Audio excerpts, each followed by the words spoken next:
બોલો. Black dot દેખાય છે. અચ્છા, બધાને બ્લેક ડોટ દેખાયું?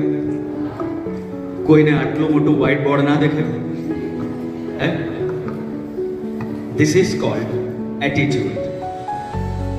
આપણે જો જોવા માંગીએ તો વ્હાઇટ બોર્ડ તો દેખાઈ જ શકે છે, પણ આપણા બધાની નજર ક્યાં આગળ છે?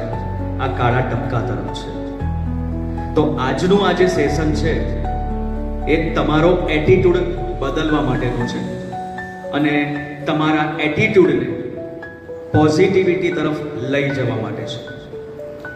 આપણે જોઈ શકીએ છીએ કે બહુ સુંદર એક સુવાક્ય લખ્યું છે કે સફળતાની શરૂઆત માનવીના મનમાં થાય છે, પણ જો મન નેગેટિવ હોય તો સફળ થવાય ખરું?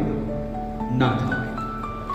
તો સફળ થવા માટે આપણા મનમાં વિચારો કેવા હોવા જોઈએ? પોઝિટિવ વિચારો હોવા જોઈએ. જો દરેક બાબતમાં તમે નેગેટિવ વિચારશો કે આ હું નહીં કરી શકું, આ તો મારાથી થાય જ નહીં, તો ડેફિનેટલી તમારા મનમાં જે હશે ને એ જ તમારી વાણીમાં આવશે અને એ જ તમારા વર્તનમાં આવશે. અને આપણે મન બદલીશું એટલે વાણી બી બદલાશે અને વર્તન પણ બદલાશે.